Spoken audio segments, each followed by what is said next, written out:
Hello, people who have stumbled onto this video. This is my video titled Majora's Mask.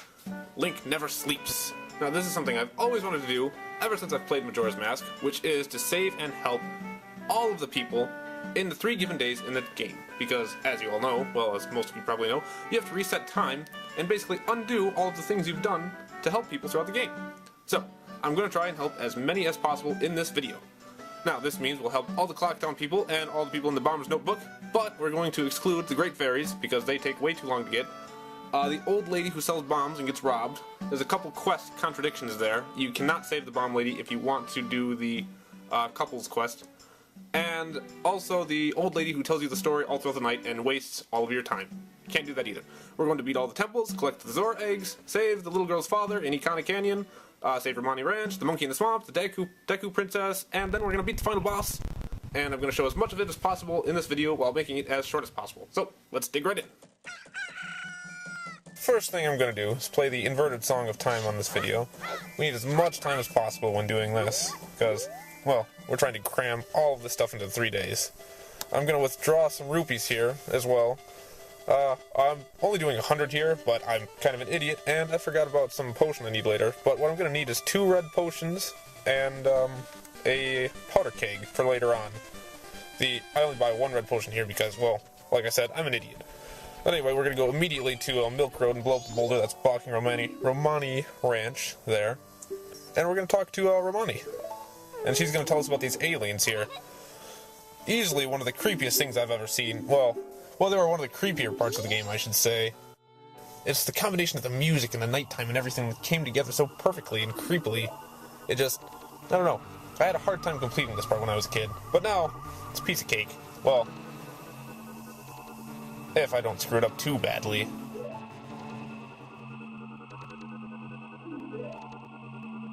Interestingly enough, though, those monsters, they were based after a popular monster in the 50s, I think. It was called the Flatwood Monster.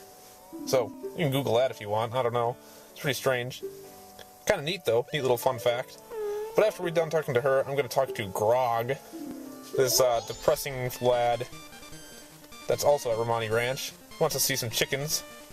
So, using the mask here, we're going to grow the chickens. I think that's the Bremen's mask. And maybe we'll get him out of his slouchy, depressing mood here. I think according to some Zelda history, or somewhere online I read, he turns into a Stealthos? So I'm not sure about that. Next, this is where we're going to use one of the red potions here for the soldier that's laying in Ikana Valley, whichever one you want to pronounce it is. I think his name is Shiro? Whatever. Yeah, not sure how he's invisible. Maybe he's wearing the stone mask? I don't know why he wouldn't just take it off then. I don't know if the potion somehow makes him visible. But whatever it did, it worked.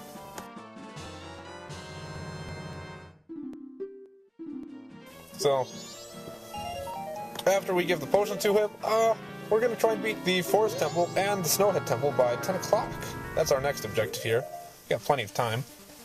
I guess I'll do a little bit of introducing here. For all those who don't know, this is Majora's Mask, a Legend of Zelda game for the Nintendo 64. It's a pretty good game. This and Ocarina of Time, definitely some of the most loved Zelda games of the series. Well, Link to the Past as well. Well, they're all good. I love them all. I think they're wonderful games. Getting ready for the new one that's coming out soon as well. Anyway, there's a 3-day mechanic in this game, where you go through and you play through the game collecting, beating these 4 temples to release these, giant spirits that have been sealed inside these masks. So, basically you do that, and when you run out of time, you have to reset time, because there's a giant moon that's crashing down into the Earth, or Termina field, in this game. So anyway, this game, lots of side quests. There's only 4 temples, so I think actually this Zelda game has the least amount of temples of any Zelda game there is. But I like one of them a lot. Snowhead Temple, that's what it is. I think I misspelled it in the video later on. Not my fault. Alright, that is my fault. Oh well. Right there, though, we just beat the boss of the Woodfall Temple. This temple was in the southern swamp. I think the boss was Odalwa? Adalwa. Anyway, it's it's the masked jungle warrior boss. So that was the thing. Basically, bunny hood, slash him. You know, how Zelda games work. There's Deku flowers on the ground there to use to kill him somehow? I don't know. I don't think I've ever used those to kill that boss. But I have the Great Fairy Sword as well in this game, because, well, it's a wonderful sword. I actually never even knew it existed until before I started doing this playthrough, because I never bothered to collect all the fairy pieces in the Stone Tower Temple. Another excellent temple. You know what? No, I have two favorite temples in this game. Snowhead and Stone Tower. They're both excellent temples. The Water Temple, Great Bay Temple, that's what it was, and Woodfall Temple, they're alright. Woodfall's pretty easy. The Water Temple, well, it's a water temple. You know how that goes, maybe. It's not nearly as confusing as the Ocarina of Time Water Temple, which upon replaying that for the 3DS, it wasn't as bad, but I feel like the boots mechanic and there's little helpful wall markings that told you the water level. I feel like that helped quite a bit in the Water Temple. Anyway, in the video now, we're helping out the little monkey that's been imprisoned by the Deku King. And he's about to be cooked alive, or something similar to that. But hey, look, we saved him, because this princess is going to beat up her father and make us release him. So that's another guy down. Wonderful.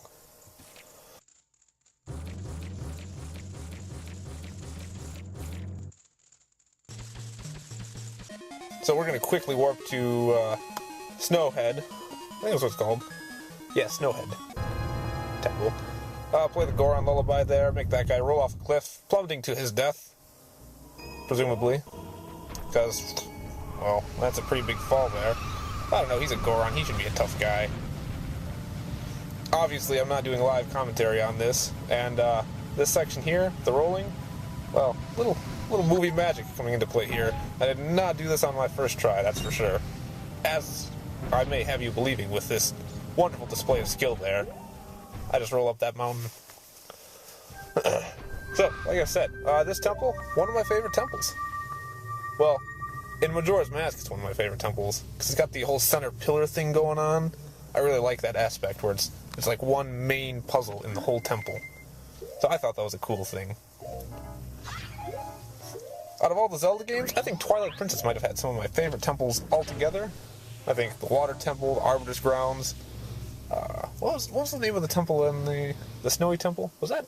I think that was Snowhead or Snowfall as well, but or Winter. No, that's a Game of Thrones thing. Never mind. Anyway, this boss, kind of a unique boss, because you get to use the Goron rolling mechanic, which I think is actually pretty cool. I think everything's cool in Zelda games, obviously. I said that about 13 times now. But yeah, this is the mechanical bull. The mechanical monster, sorry. Goat, however you pronounce it. A lot of people say you pronounce it goat, so I'll just say that. You just use the Goron mask, you can roll into him, knock him over, then just keep spiking into him. Pretty simple, actually. This boss is actually probably one of the simpler bosses in the Zelda series, besides maybe the main boss, or the really very introduction bosses. But I still like it. I think it's unique. It's like the Arbiter's Grounds boss. You get to use that spinny top thing and run into the guy's head. I like that too. I think that's that, and the whole reason why it's a very temple-ish looking temple. The Arbiter's Grounds, that is. That's why I like it so much. I'm ranting about it. I don't know. Anyway, Clock Town. We warp there. We're going to the mayor's office. We're going to stop an argument now between the soldiers and the carpenters. They're wondering, should we let the carnival go on? Or should we, flee and let everyone get out of here? Well, the mayor comes to the stunning conclusion, why doesn't everybody choose for themselves? Which is exactly what I would expect them to do anyways. But we stop that argument. All is good. We get a heart piece here too, because I've never done this before in my Zelda game. Well, this Zelda playthrough, exactly. So, yay for that. I get an extra heart, I think. Now, there's a vital piece of paper we need to help a certain someone that's locked in the toilet later on. So we're going to go get that right now. You need your bomber's code for that. Luckily, I have it written down somewhere around here. I don't know where. We're going to go, and we're going to go to the observatory up here. Look through the telescope at Skull Kid, sitting on top Clock Town, all menacingly like. Ah, look, the moon. Oh, look, the cleverly named moon's tear that comes out of the moon's eye. I actually never noticed that small detail when I was a kid either. I just thought, oh, a rock, moon's tear, all right, makes sense. Sure, let's go for it. So we'll collect that up. I think we're gonna warp back to Clock Town here later on as well. If you haven't noticed, I play Tall Heights music when I'm fast forwarding here, because I like that music. It's from no, what Zelda game is that? I'm having a brain fart right here. Link's Awakening, that's what it is. So, great music. Some of my favorite from the Zelda games. That and, well, obviously, you know, the main Zelda theme. I really like the, what's it called? Another brain fart. Spirit Tracks. The overworld music, where you're riding the train. That's wonderful music. I can't get enough of that. Anyways, the next section of this video, we got some business in, I always call it Icona Canyon. It might be Icona Canyon, I don't know. I'm gonna keep calling, oh, look at that, I miswrote that on the thing as well. I wrote Icona Valley. Well, kind of is a valley, I guess, technically. We're gonna warp there anyways. We gotta go start up the water in whatever the back little grove thing is. We're gonna speak to a ghost that's either named Sharp or Flat, and I can't remember which one.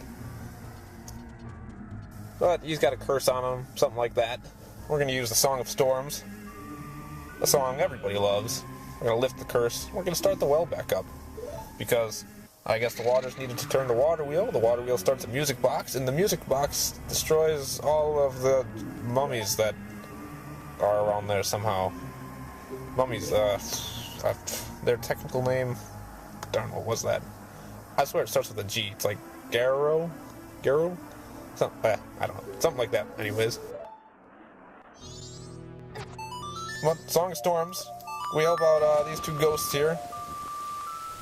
What I use is a Pose. Pose? Is that how you pronounce it? I think so. I don't know. Ocarina of Time, though. Nighttime, when they came out, and they had the skeletons all around you. That was some, that creeped me out as a kid, too, when I was playing that. That's some fun time. I really like that about Ocarina of Time. The nighttime in Hyrule Field, going around chopping up all the skeletons.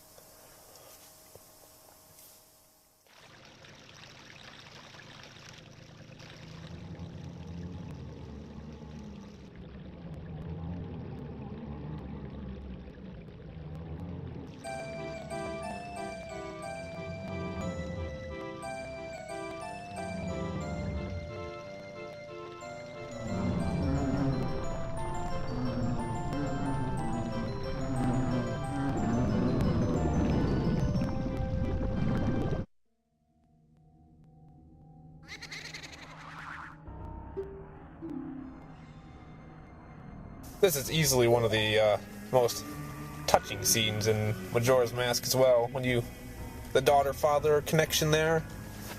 It's a wonderful part. I always hated undoing this because I don't know. It just seems so. It'd be so terrifying to be that little girl trapped inside the house with her mummified father. Well, anyways, we're gonna help her out real quick.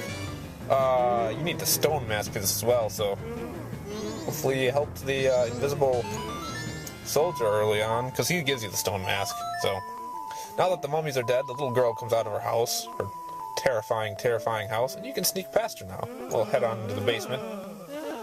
And for some reason he's trapped in the closet. I don't know if the little girl did that, which that's impressive if she did. She's a brave little girl. If she didn't, well, she's still brave for staying in her house. Well, I don't know what's more horrifying. Probably going outside, especially when your father's locked in the closet. I'd probably stay inside too, instead of going outside and facing those mummies that were out there.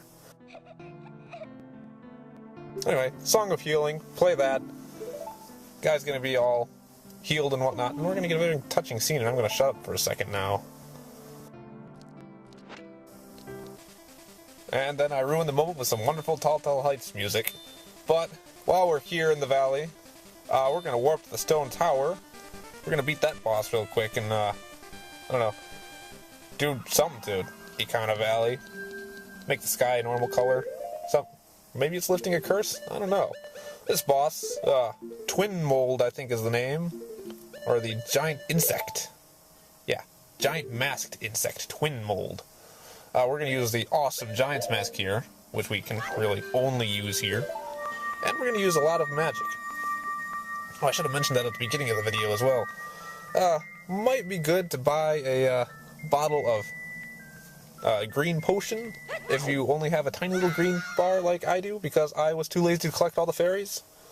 So, yeah, that's a good idea. I didn't do that because, well, I didn't prepare very well. But yeah, the Giant's Mask takes a buttload of magic.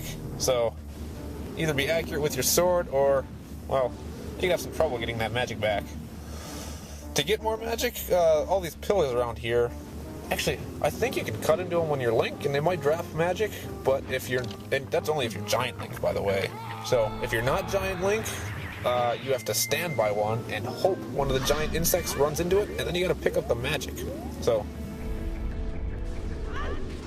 anyway, no easy targeting for this boss battle either. You just gotta smack him on the tail, destroy them,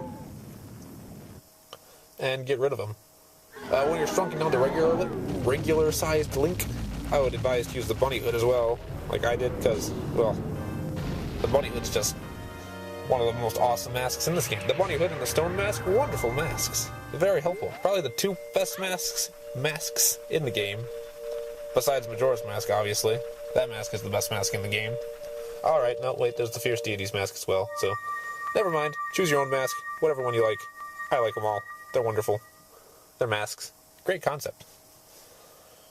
Especially when the moon kids, too. One of them's got a quote when you go on the moon about your face. It's like, your face. Is that your true face under that mask? Something like that. It's like, I don't know, it's kind of cool because it's like everyone wears a mask, like they're a fake person. They're not themselves.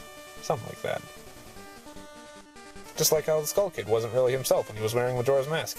He's all, possessed by evil and whatnot. Well, we haven't forgot about one person that I didn't write in the introduction of this video, which is, I don't know her name either. I should have done more research. It's the potion lady, who was the boss of the Spirit Temple in Ocarina of Time. But, yeah, she's back. She makes potions now. She's in the Lost Woods, I think. Yep, there's a certain path. I'm doing it on the video. Good guessing. Good memory, I guess I should say. You find her, and this is where you use the second red potion that I didn't bother to buy at the beginning of the video. So I had to warp to Clocktown back there and buy this potion. Give it to her. She needs it. She's been knocked on the head by a Skull Kid. Oh, that's painful. Oh no, I need energy. Oh, there's the monkey that ran by. So we give her a potion, which she could probably easily make. Actually, I think that's why she just jumps to the smell of it. We revive her. Ooh, I feel the energy. After we help out this lady, we're going to start the, one of the longest, actually, I don't know. It might be titled the Zora Eggs, but anyway, it's a pretty long side quest. The Anju and Cafe? I'm going to call him Cafe, because that sounds right. Whatever. Anju and Cafe side quest. The couples, the couples side quest. Where you help out Anju and Cafe. So, you gotta meet them at the Stockpot Inn. She's gonna receive a letter from the postman at exactly 2:15. After the postman leaves, well, I'm gonna talk to her real quick to get a room key. I'm gonna steal it from a Goron, who has the same name as me. So, don't check my last name. You don't need that, just my first name. I'll get that room key. And then we're going to put on Cafe. Forgive me if I'm pronouncing it wrong. A lot of people in this game have really weird names. Anyway, we're going to put on Cafe's mask.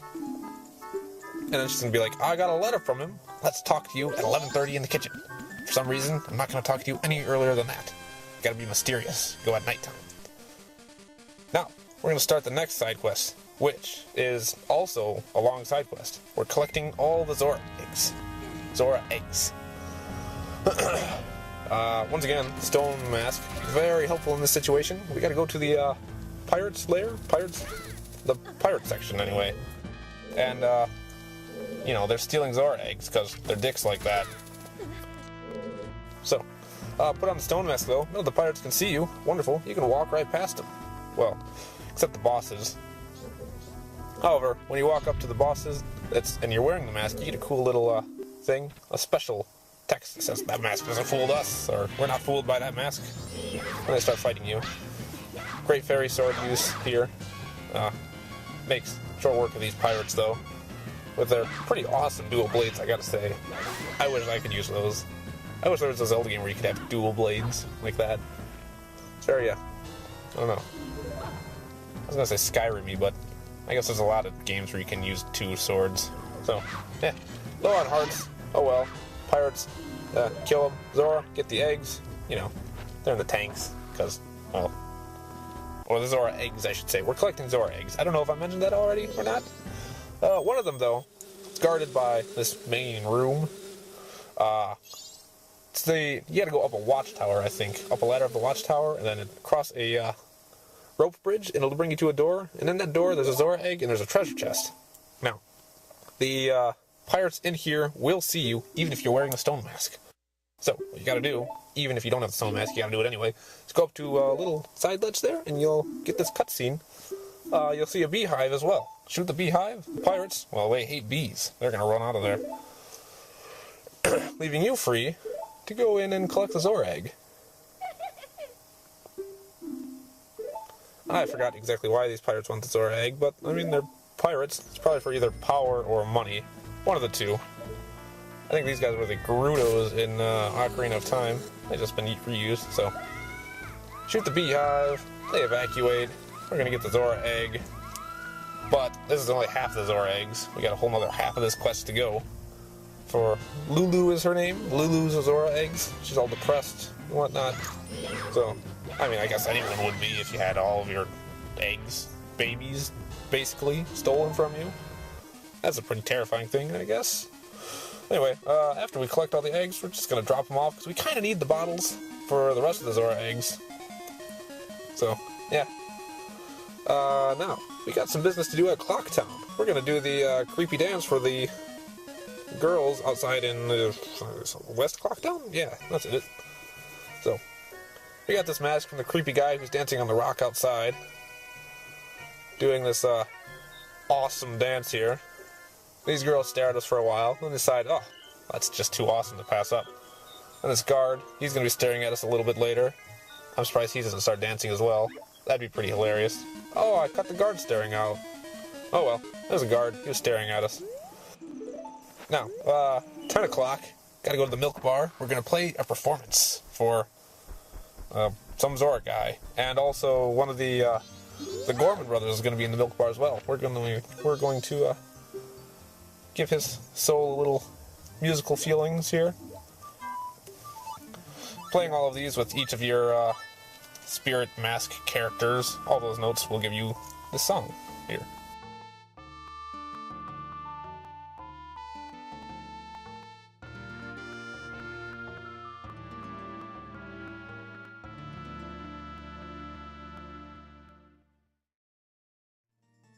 I always liked that song. It's like a little incorporation. They say it's a version or something like the Ballad of the Windfish, which once again is from Link's Awakening. So, but I don't know. To me, it didn't really sound much like it. But it's been a while since I've heard that song, so I guess I could be mistaken quite a bit. I don't know. Immediately after this, though, we're just gonna head right over to the Stockpot Inn. We're gonna meet Anju in the kitchen. The bug-infested kitchen. So, I don't know about eating here, but I guess it's the only place in town to stay. I mean, really, there are no houses in Clocktown, now that I think about it. There's shops and offices and, well, the postman sleeps in his office, because, well, he's dedicated to that job. But really, this is the only place to stay, I guess. So, well, I guess you're going to be eating some bugs. She'll give us a letter to Cafe, which we're going to immediately mail because I don't want to deal with it later, and it's most efficient to do this. Oh, wait. Actually, on our way to the mailbox, though, that paper I was talking about earlier, and the creepy hand that's stuck in the toilet for some reason that nobody ever knows in the Zelda games, we're going to give it to him, because he needs paper. A single sheet of paper when he's all the way into the toilet. So, well, I guess every little bit helps. And he's also going to give us a heart piece, which I didn't ever do this yet before on this video, so I'm going to do that. He's all like, yeah! I don't know if I'd really want that heart piece if it fell in the toilet either. I mean, 1/4 of a heart container? Is that really worth it? There's some people who do this game with 3 hearts. 3-heart run? Man, I am not good at this game to do that. I'll tell you this. So, there we go. We mailed the letter. We're all good. Now, we're going to go back to Milk Road, go back to Romani Ranch, and we're going to meet Romani in the barn. She's going to tell us about the pirates. I mean, not the pirates, the aliens. Is this the only game to have aliens in it? The only Zelda game to have aliens in it? I feel like it is. So, cool incorporation, though. I don't know where these aliens came from, or how they're incorporated into Hyrule Historia. Although, I guess there's a theory that would kind of make everything in this game not really exist. I'll get into that later, but yeah, kill the aliens. They're pretty easy. Well, if you slow down time, they're really easy. You can slow down time and basically just massacre them all. Super, super simple, but it'll take forever.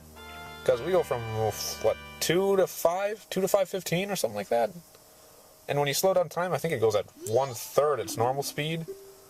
But the aliens also go 1/3 their normal speed, so it's pretty easy. I did it right there with normal speed because I didn't feel like waiting forever. I mean, was I saying normal speed? I was meaning slow down speed. I don't know. My mind's all over the place today. But after we do that awesome quest, which, once again, pretty creepy when I was a kid, we're going to go back to here. We're going to go to Jolly Roger Bay next and collect the remaining Zora eggs. Alright, it's not Jolly Roger Bay. This is, Sea Snake's lair. Or, is it called Pinnacle Rock? I think that's its actual name, Pinnacle Rock here. But, I mean, anybody who's played Super Mario 64, well, I hope anyone. I mean, immediately when I came into this level, that's what I thought of, was Jolly Roger Bay. I think that's the name of the Mario level. The one with the eel that comes out at the bottom, and it's the big pit just like this. There's a sunken ship at the bottom. Good level. That's exactly what this reminds me of, though. I mean, it's strikingly similar with the sea snakes, or, eels. But 3 more Zora eggs in there. We capture them all, and we're going to take them back to the lab. They're going to show us a song that we already know, because, well, we kind of have to know it to do this whole thing here. But after we do that, that's all done.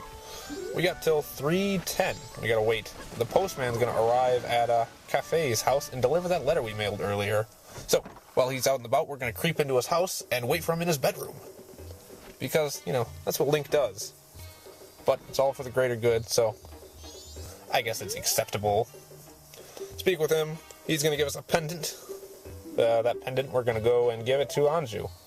And she's gonna be like, oh, I'm so touched by Cafe. I'm going to speak to you through Link because, well, we can't talk to each other right now for some reason. So, he shows us this horrible, horrible secret of being transformed into a child. He can't go anywhere. But even worse than that, his son's mask was stolen from him. So, we'll have to help him get that back, or we can reunite them. So he gives us the pendant. We'll go give that to Anju real quick because, well, I got nothing better to do until 6 o'clock, I think? Yeah. 6 o'clock is when we got the ride back to, Clocktown. Anyway, so... Oh, fun fact.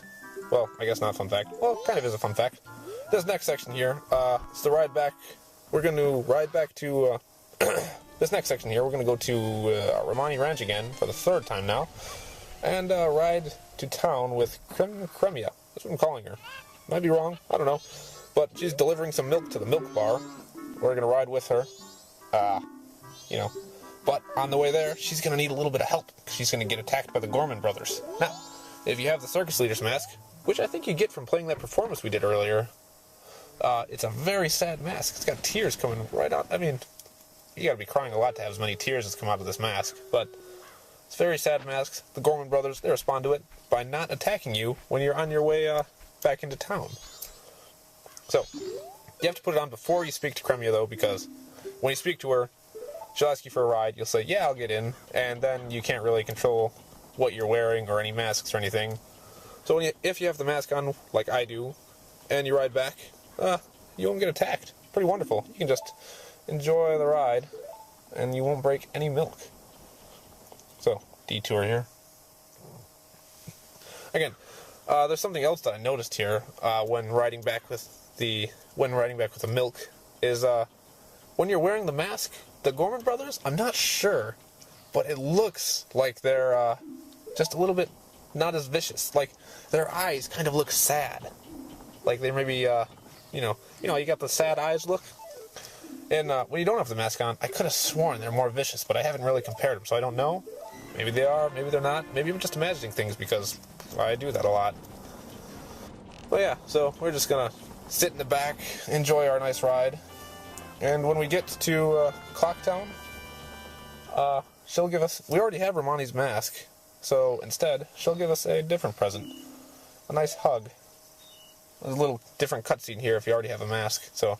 Which is another cool thing, too, is you can go through this game, you can help people, and if you've already done events in the past time, if you've already done events and then reset time, and you do that same event again, sometimes you'll get a different cutscene or different little animation or something. So, now, after this, we're going to try and beat the Great Bay Temple by 12:30. Not too bad. This is the water temple of the game, which, honestly, it's not that bad of a temple. I kind of like the design. It's got that water flowing, the whole, it connects the whole temple together with one mechanic, and I'm a fan of that. And the Zora mask greatly improves the water temple. I mean, greatly. Before going in, nobody likes going in water in video games. Mario games, water levels, ugh. Zelda games, water levels, ugh. Any game, water level, ugh. I think Sonic has water levels. I don't know, though. I haven't played too many Sonic games. Anyway, water levels. They're not everybody's favorite. But the Zora mask makes swimming, it makes it a wonderful experience. I really like it. It's easy to maneuver, well, kinda. You can just go and walk on the bottom of the water. You don't have to worry about running out of air. It's great. Anyway, we're gonna beat the giant masked fish, I believe it was. And I don't know the name of the masked fish. Sorry about that. But, yeah, some people have trouble with this boss fight. If you do, you can just... Before summoning the Great Turtle, there's a bottle next to the piece of land there.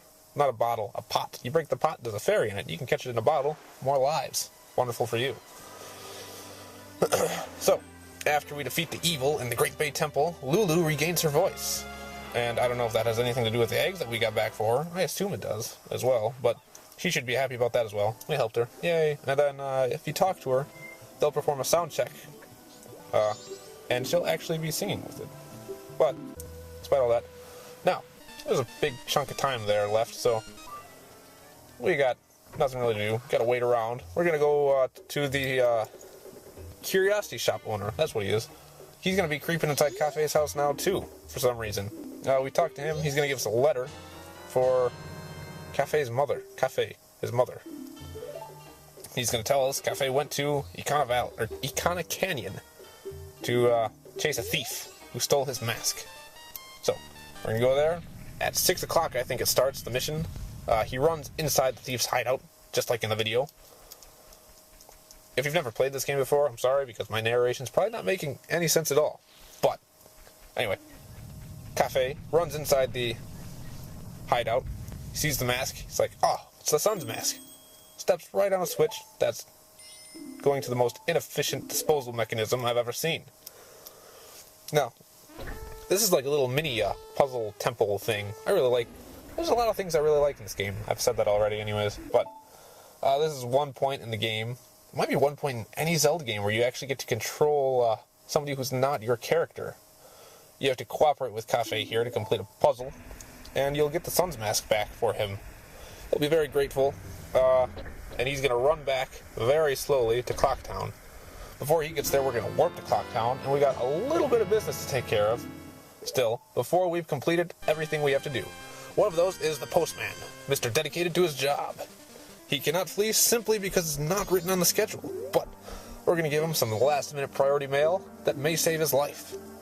So, we give him the mail, he's going to deliver it, follow him to the delivery, and he's going to, deliver it, like I said. Now, Cafe's mother, also the mayor's wife, is going to tell him, you're an idiot. Flee. You're a postman. Your job's not really that important. I mean, Clocktown's a really small place. You only need a single postman, so I'm sure people can get by without you. And besides, the moon's crashing into the Earth. I think that's a bigger reason to flee. So he's gonna run away outside. And you talk to him when he gets outside. He'll give you the postman's hat, and then he'll run away out of Termina. Termina. If you give that letter directly to the mayor's wife instead of the postman, she'll give you a bottle. That's the one bottle I'm missing from this video. I should probably go and do that. I should go do a lot of stuff in this video. After that, we're going to get another kind of touching scene. When we go to the Stockpot Inn, we're going to meet with Anju and Cafe and their reunitement that we brought because they have the mask. So, we're going to wait for them in, 4:30, a mere 1.5 hours before the world ends, before the moon crashes into everything, they reunite. We get a nice hug here, and they tell us that they're going to face the fate of the world together. And they also give us a couple's mask as well. So you kind of got to do this if you want to stop the argument at the mayor's office 2 days beforehand. So you need this item to do a quest 2 days before the item is obtained. So yeah, the whole reversal time thing. I really like that mechanic, is doing these 3 days over and over. It's not like it resets everything. It just, it makes for some really good interactions between all the characters in the game, and I really enjoy seeing those interactions and how all of the characters have a specific spot to go. So, there we have it. We've helped just about everyone we can. We're going to go to the moon next, and all that's left to do is defeat Majora's Mask, call the Giants. Well, we're going to call the Giants first, stop the moon, then defeat Majora's Mask. A great boss. I love the 3 stages of this boss. You know, the floaty mask, the really creepy Majora's incarnation. No. What is it? Well, the really creepy second stage. And then the kind of terrifying 3rd stage. Which, oh, darn. What was it called? There's Majora's Mask, Majora's Incarnation, and Majora's Wrath. That's what it is. That's the 3rd stage. So, the moon, also where we get to talk to the creepy moon kids. So, and thus we have, after doing this, we get what I believe to be the true ending to Majora's Mask, with all of the citizens saved, well, except a couple, like the bomb lady and, well, we didn't, Anju's grandmother, she didn't really need to be talked to that much, because, well, all she does is talk, so it's not really helping or saving, not to the extent of a lot of other characters in this game, but we've helped everyone we can, given the 3 days, and now we're saving the world. Well, we're saving Termina Field. Everything's going to be good. The true ending, I believe. Unless, of course, you follow the theory where Link is dead this entire game. He died after Ocarina of Time, and this is all just him accepting his death. There's that theory as well, which would basically invalidate this entire run, but I don't care. Still pretty fun. So, the rest of this run, playthrough, it's just going to be defeating the game and stopping the moon and showing a little bit of the final cutscene. I'm not going to show the whole thing because, well, it's kind of long. But here's the rest of the game. I hope you enjoyed this video. I don't know who on earth would watch the whole thing. I might. I might not, actually. But that was it. So, thank you for watching.